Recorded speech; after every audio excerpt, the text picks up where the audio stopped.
Días, hermanos y amigos en Cristo Jesús. Dios les bendiga en esta mañana ya de 11 de noviembre, en donde seguimos con nuestro estudio de Segunda de Tesalonicenses capítulo 2.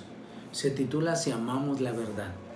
El apóstol Pablo dice: pero con respecto a la venida de nuestro Señor Jesucristo y nuestra reunión con Él, os rogamos, hermanos, que no os dejéis mover fácilmente de vuestro modo de pensar, ni os conturbéis ni por espíritu, ni por palabra, ni por carta como si fuera nuestra, en el sentido de que el día del Señor está cerca. Nadie os engañe en ninguna manera, porque no vendrá sin que antes venga la apostasía y se manifieste el hombre de pecado, el hijo de perdición, el cual se opone y se levanta contra todo lo que se llama Dios o es objeto de culto, tanto que se sienta en el templo de Dios como Dios, haciéndose pasar por Dios. ¿No os acordáis que cuando yo estaba todavía con ustedes les decía esto? Y ahora vosotros sabéis lo que lo detiene, a fin de que a su debido tiempo se manifieste, porque ya está en acción el ministerio de la iniquidad, solo que hay quien al presente lo detiene, hasta que él a su vez sea quitado de en medio. Y entonces se manifestará aquel inicuo, a quien el Señor matará con el espíritu de su boca y destruirá con el resplandor de su venida.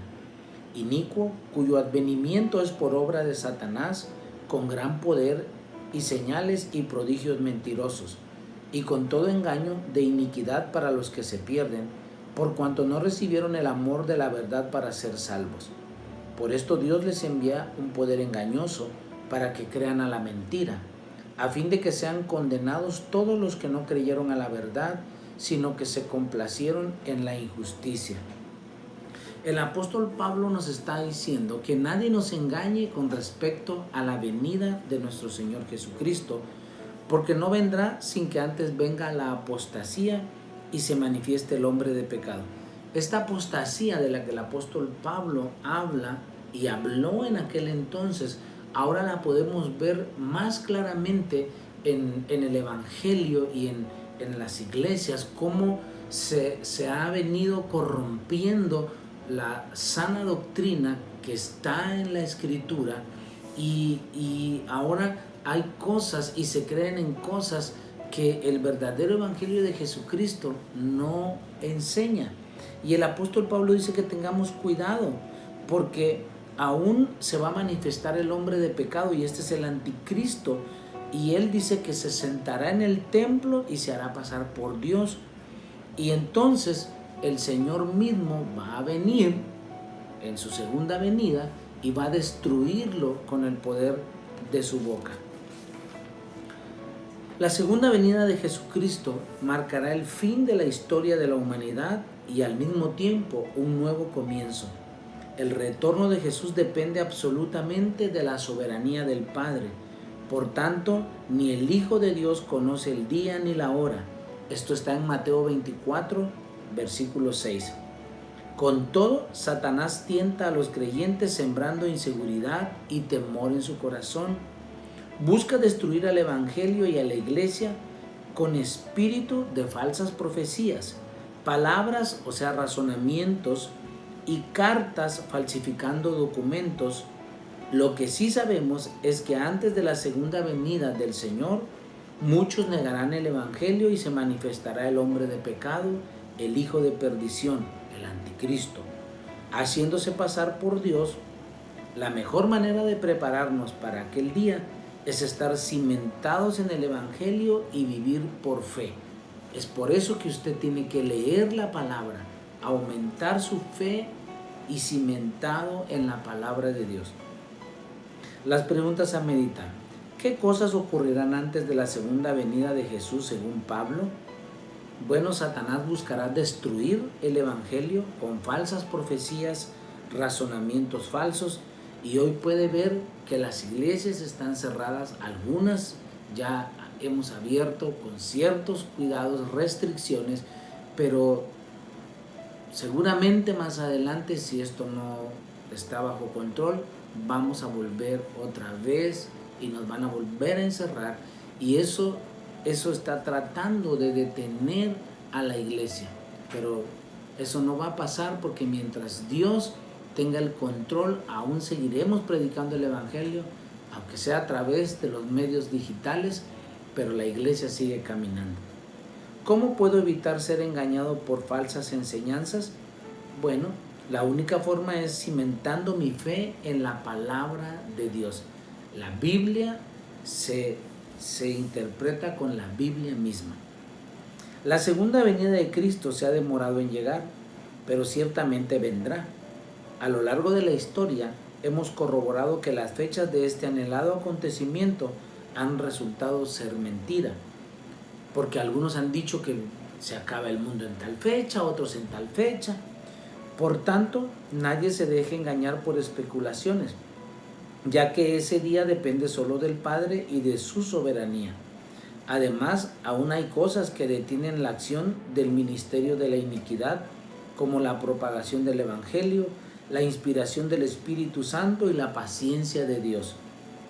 Los que son engañados con prodigios y señales mentirosas dan cuenta de su propia perdición. La soberbia espiritual e intelectual que nos hace creer que somos más que Dios es muy peligrosa. Si no amamos la verdad con humildad, terminaremos atados al lazo que tiene apariencia de verdad. Las preguntas a meditar. ¿Por qué no ha retornado el Señor Jesús hasta el día de hoy?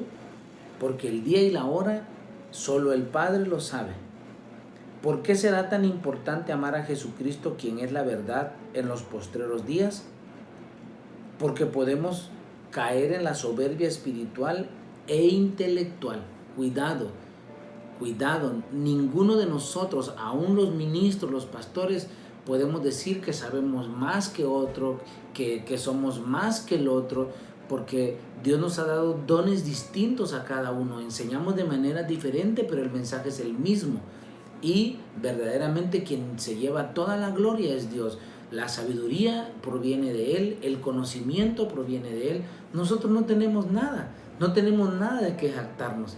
Entonces debemos ser humildes. Vamos a orar. Padre Celestial, guárdame de las falsas doctrinas y enseñanzas. Ayúdame a estar preparado con fe y leyendo tu palabra para el retorno de Jesús.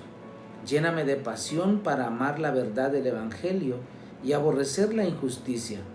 Examíname antes de que comparezca ante tu tribunal de justicia y dame fuerzas y denuedo para anunciar las buenas nuevas de salvación. El ensayo de hoy se titula La importancia de la intercesión. Un pastor subió a un avión que iba de Detroit a Boston para participar de un seminario y vio que el pasajero de al lado estaba con la cabeza inclinada hacia el frente, moviendo los labios como si estuviera orando. Contento le preguntó si era cristiano, pero el hombre afirmó que era un adorador de Satanás. Sorprendido el pastor, indagó cuáles eran sus motivos de oración, a lo que el hombre le dijo: mi principal tema de oración es que todos los cristianos de Nueva Inglaterra, sus familias y pastor sean destruidos. A través de este encuentro, este pastor comprendió lo importante que es la oración de intercesión para todos aquellos que se dedican al ministerio. Satanás odia a los líderes y a la iglesia que santifica a Dios y expande su reino. Además, hace todo lo posible para destruirlos. Por eso los fieles debemos interceder responsable y constantemente por los líderes del ministerio.